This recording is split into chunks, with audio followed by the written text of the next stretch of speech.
You're listening to Radio Mayapur with the best devotional, meditation, kirtan music, and inspirational podcast. This is Radio Mayapur. Today we're very fortunate.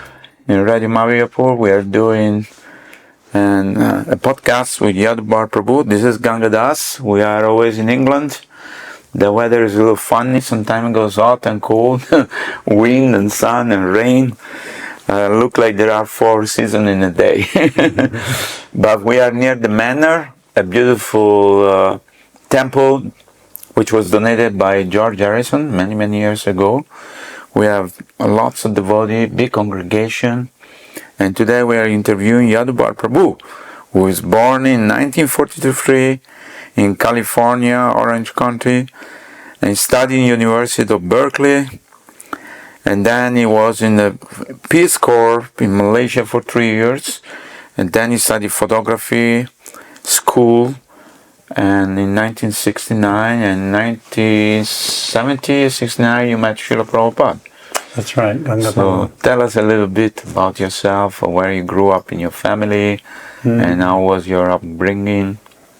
Yeah, I remember the first movie I saw. It was a cartoon, Mickey Mouse cartoon. I was about 2 years old.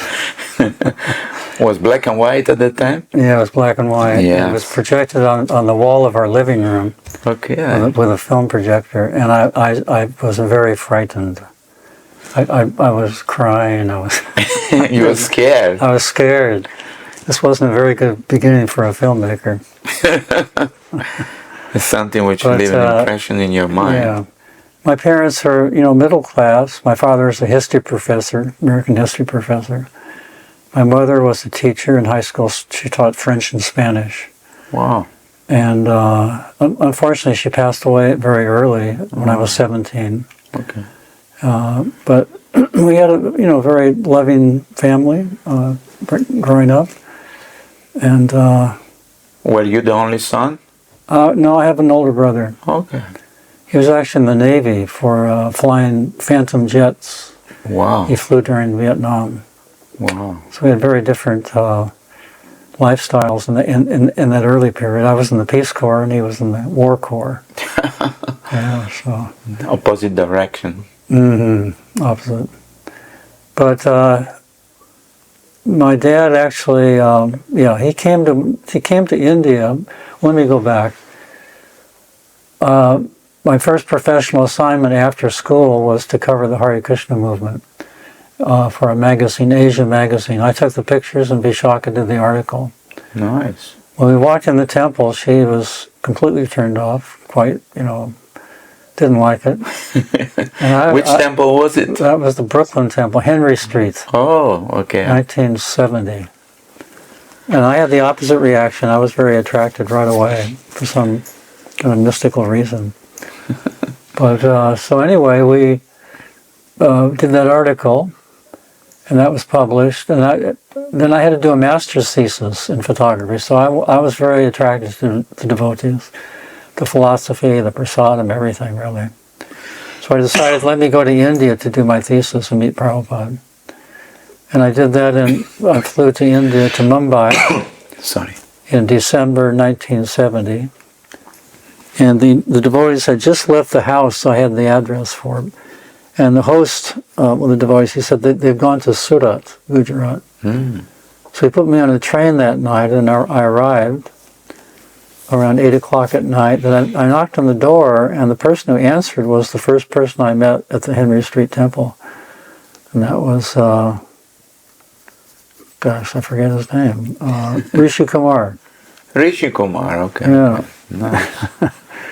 And so he was surprised to see me, and I was shocked to see him, actually. So he took me to meet Prabhupada that night. And Prabhupada looked at the article I had done. He said, very nice. And so I asked him if I could stay and travel with the party. And then he asked me a very direct question. He said, are you going to become a devotee? And I said, I couldn't imagine shaving up because I had, mustache and long hair. And wearing the robe, so I said, I don't think so, Prabhupada. So then he said, then you cannot stay. Very strict. Prabhupada was very strict. Very kind of unusual. So anyway, I spent the night there. I had no place to go, you know. And I got up in the morning, and nobody said anything. And Prabhupada didn't say anything. I stayed for 2 months. So Prabhupada would understand everyone's mind and heart. Yes. I could understand that from that incident. And Prabhupada, you know, slowly cultivated me. I would sit in Prabhupada's room and take pictures for the guests and his dealing with the guests and so forth at programs, amazing programs. The Surat reception was incredible. You've probably seen photos and films of yes. it. I think the minister came or some high the mayor, all the officials in town greeted Prabhupada. Yeah. That's just a side note that actually we think that sometimes we think that Prabhupada wasn't so successful before he came to America. But he was very successful in cultivating the upper class. When we went back to India, we were invited to their homes, they put on programs for us. Prabhupada cultivated a lot of the leaders of society. Yes. He wanted the leaders, of course, to take up Krishna consciousness.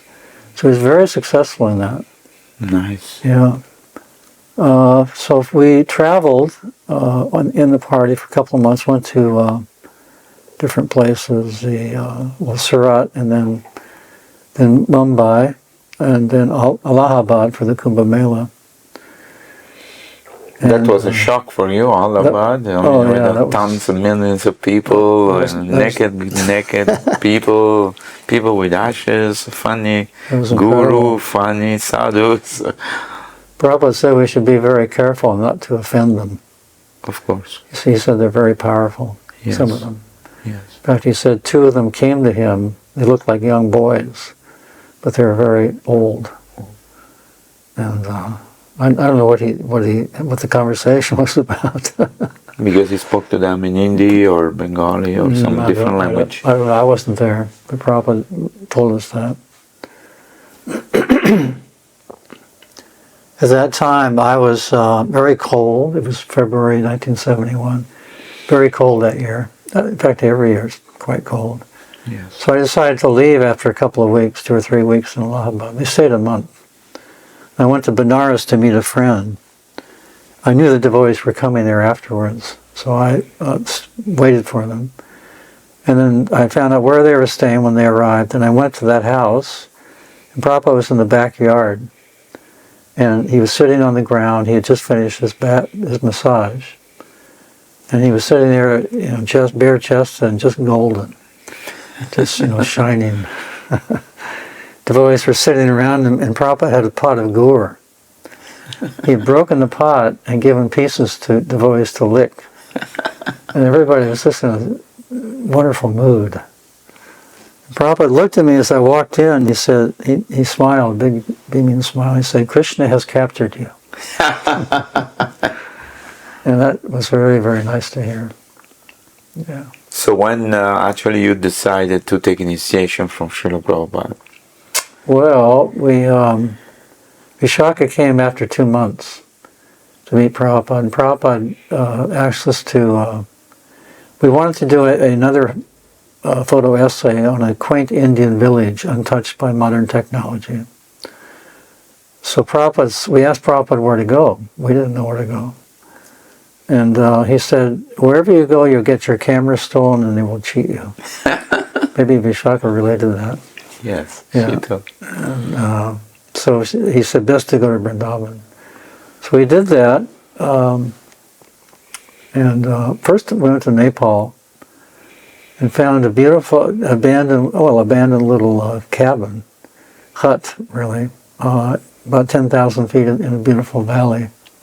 Spent about 5 days there. So Vishaka read the Bhagavad Gita as it is. I brought 1 copy at that point. And that started her transformation to become a devotee. She can understand that she might be something other than the body. So then we came back down to Vrindavan. That's when she really became enamored with the philosophy and the lifestyle and the culture. Fell in love with Vrindavan, basically. It was a wonderful time. And then Guru Das called us to Calcutta to help print the first Vyasa Puja book for Prabhupada. We did that, and then came back to Delhi for the big Delhi program. Across Maidan. No, Yes. the LIC grounds. And then Prabhupada took us to Vrindavan. At that point, Vishaka took initiation and we were married. I had taken initiation earlier in October. This was November. I took initiation. You were already married at that time? No, you weren't. No, we weren't married. So you got married after you became devotee? After she became devotee? Yeah. And you got married in India? Yeah, in Vrindavan. In Vrindavan, wow. Which year it was? 1971. Wow. But November, that was November 29th, I think, yeah. But I was initiated the month earlier in Calcutta. Like through the same initiation ceremony as Jananivas Prabhu. Nice. Yeah. So from Vrindavan, Prabhupada took us on a tour of Vrindavan. And then we went to different places traveling with Prabhupada. And then we came to Bombay. And I was in the room when the Mr. Nair first met Prabhupada and offered him the land. Nice. And I could tell that he didn't seem honest, basically. You could feel it. He was sweating, he was shaking, he was very nervous. I'm sure Prabhupada understood. Something. So the next day we went to see the land, and the leaders didn't want to move there. Prabhupada said we should immediately move here. From the beautiful apartment near the ocean, Kashganga, downtown Mumbai, to this land, this hut. It was built really quickly. Hard. Yeah. So anyway, that we know the history. It was a great fight. Yes. Swami has documented that in his book, I'll Build You a Temple. Yes. And what else? No, I mean, how you travel around with Srila Prabhupada and you took a lot of photography, then you start to do videos well. Yeah, that came, we were in Juhu, and then Karana Prabhu, the head of the BBT, asked us to make a film on the movement. There was no films on ISKCON. Right. And then Prabhupada approved of that and gave us $16,000 from his book fund, which was unusual because normally it's meant for printing and establishing temples. And it was a lot of money. It was a lot of money. Yeah. To buy the equipment means you bought a camera and... Yeah, bought a camera, editing equipment, and tickets around the world. So we knew that Prabhupada, from that support, we knew that Prabhupada understood the importance of media. Yes. I mean, people, they were mad after movies. They were mad after movies then. What to speak of now? What to speak, yes. So Prabhupada knew the future as usual. Did Prabhupada anytime correct you about some scene you took in a film or something, or photography or anything? Did he guide you, or did he say, maybe better this way or better that way? No, never. He never guided me. Never, huh? So amazing. I remember asking Prabhupada to pose in his room in Vrindavan for a picture, and he was like a little boy, where should I stand? It was so endearing. But that picture is, you see Prabhupada with a big smile. He's next to, I think he has his dando, He's next to the picture of Bhaktisiddhanta Saraswati. Yeah. Close up in Prabhupada, in his room. Yeah. So in all these years, what is something which really impressed in your mind about Srila Prabhupada? Because you had the opportunity to film him and photography and study him very deeply, this person, this amazing personality. What is something which remain very deep impressed in your consciousness or in your mind about Srila Prabhupada? Well, his compassion, but also his incredible energy and Shakti. Whatever Prabhupada wanted, pretty much Krishna arranged. Yes. Absolutely. He just made arrangements. One of the most amazing things, I wasn't there, but Prabhupada stopping in Fiji, just sent for an hour or two. And devotees came to greet him. I mean, people, Indian community. And what's his name, the Fiji president who passed away, Vasudev. Vasudev, yes. Vasudev met Prabhupada at that stopover in Fiji. And Prabhupada asked him, do you have a Radha Krishna temple here? And Vasudev said, no, we don't. So Prabhupada, he said, ask him to establish one. And then Vasudev describes that Prabhupada touched him, and he was completely empowered. He felt empowered after that to do something. Amazing. Yeah, so Prabhupada's, energy and empowerment was very strong. He empowered a lot of devotees at Yeah. that time to do many things, That's right. Like I was speaking to Mukunda Maharaj in Australia, and he said that Prabhupada sent them to London and say, go and open a temple, and they were so enthusiastic, but they had no money, they don't know anything, and they just had a few books, and they started to do Harinam in London, and then everything manifests by... Same with San Francisco. We actually asked Mukunda to go to Yeah. San Francisco also. So, amazing personality, yeah.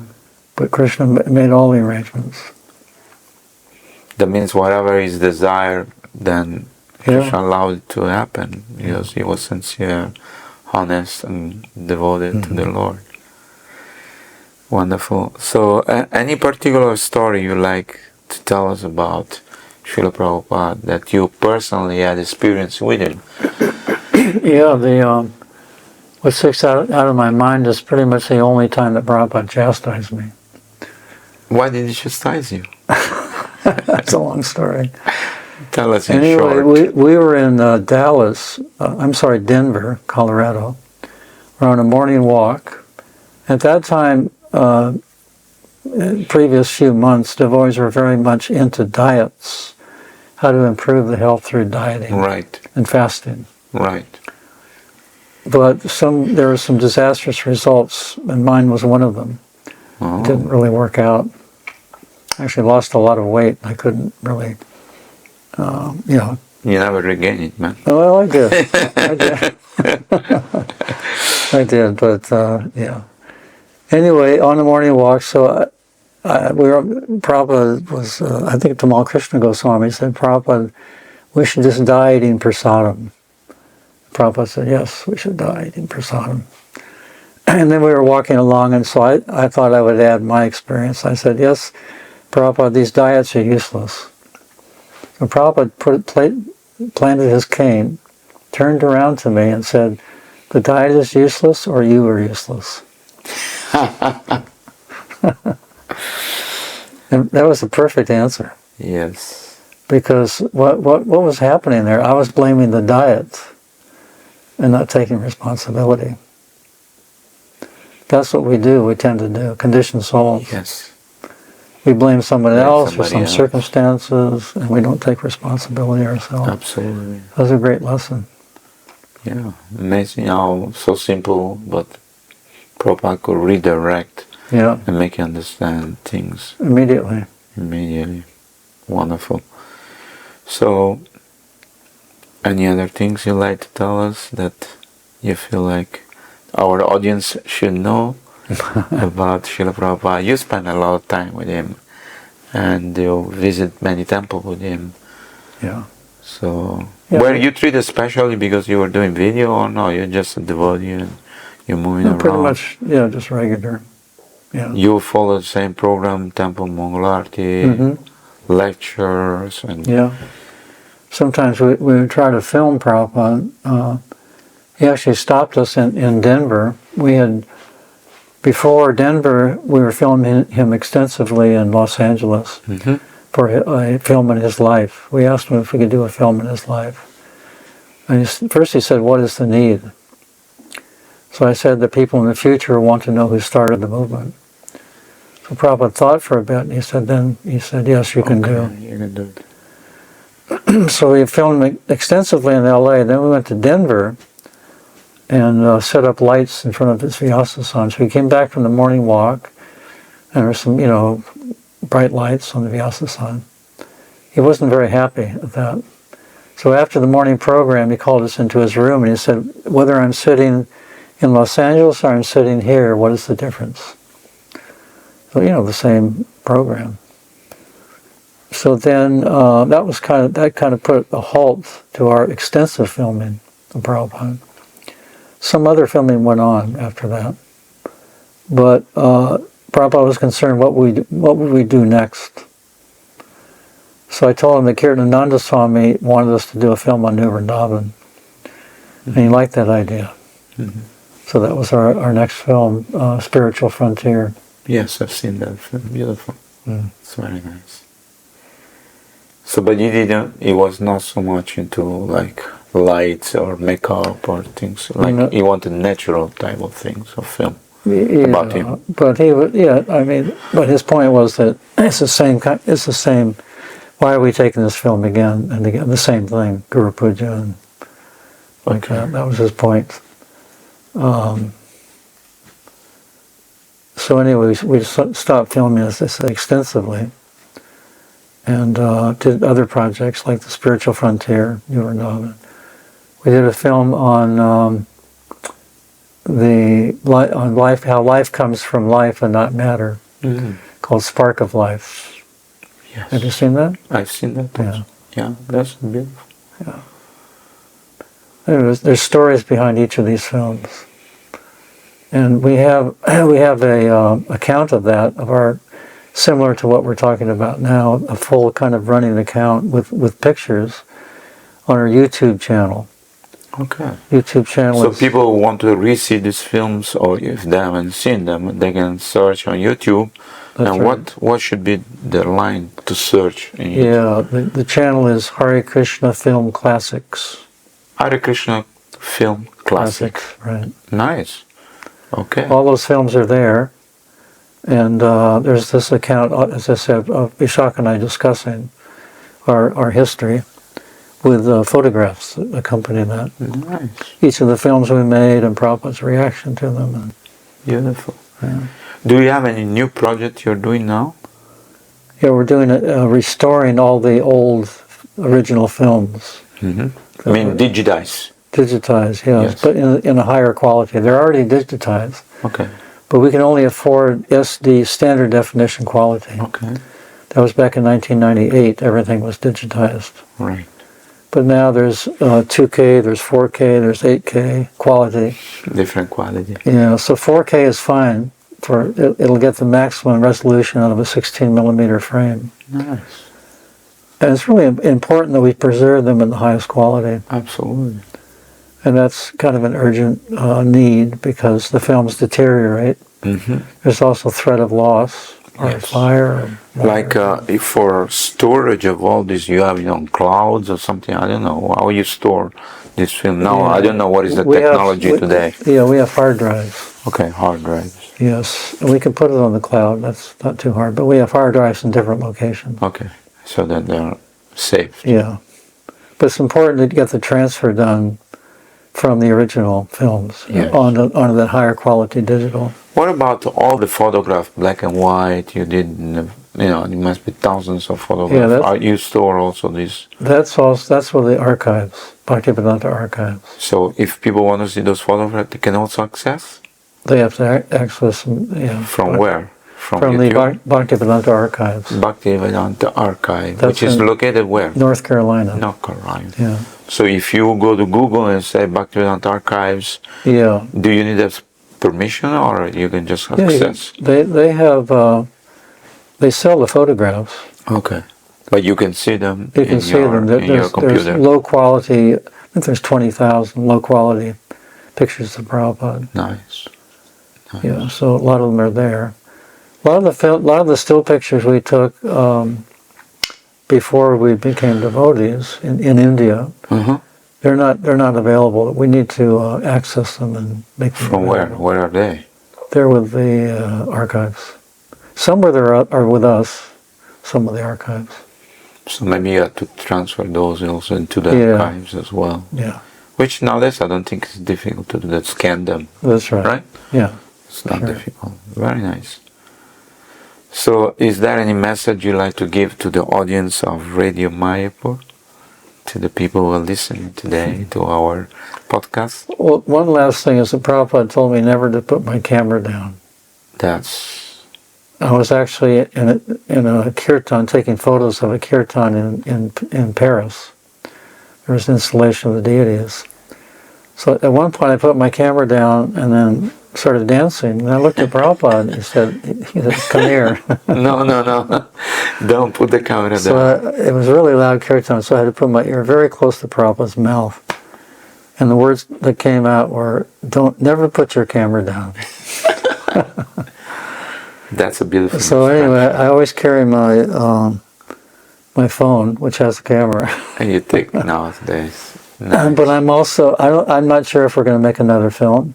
Nice. The last one you make was very powerful, that Hare Krishna. Yeah, the Hare Krishna movie. Yeah, that it's very, very powerful film. By the way, we have that now in all the 8 major Indian languages. Oh, okay. Dubbed. Nice. So we're going to present that to the leaders in India to see what plan they may have for spreading Prabhupada's glories. Absolutely. Because I saw it in Dubai, I saw it in Malaysia, and many different places. So people really enjoy it, and some people cry. That's right. Yeah. It's a very emotional film. You know, if you can establish an emotional connection with Prabhupada, that's the best. Absolutely, because he's our Acharya for the next 10,000 years. Yeah, I mean, we can have some philosophical understanding of what Prabhupada is teaching, but if you want to connect to the heart, it's the emotions that do that. Absolutely. We've seen amazing things with that film, actually. Yeah. I mean, some people are becoming devotees. Yeah. Watching. Many people change their vision or become convinced, even whether they were different religion, Muslim, this, that, Christian. Right. You know, it doesn't really matter because it's very powerful media. We're still promoting the film. Yeah. We have access to a Facebook group. Tony Robbins. Oh yeah, Tony Robbins is a famous motivator, speaker. Yeah, he gave a free seminar during COVID. Yeah. I signed up my daughter for it, but she didn't take it. So I kind of listened in, became part of that group. That's good. And now we're sending invitations to watch the film to 300,000 people signed up for that seminar. It's the first free seminar he's ever given. Amazing. Yeah, usually charge a lot of money. I know. Still a lot of people go, but still, yeah. 300,000 people were on that 5 days from all over the world, and now it's grown to 1 million people. Yeah. So we're sending out 25 invitations per day. Nice. We've been doing this for 2 years. Wow. But then you get to the maximum friends, which is 5,000. And those who don't respond, we just take them off and add new ones. Nice. That's good. So that's going on. Wonderful.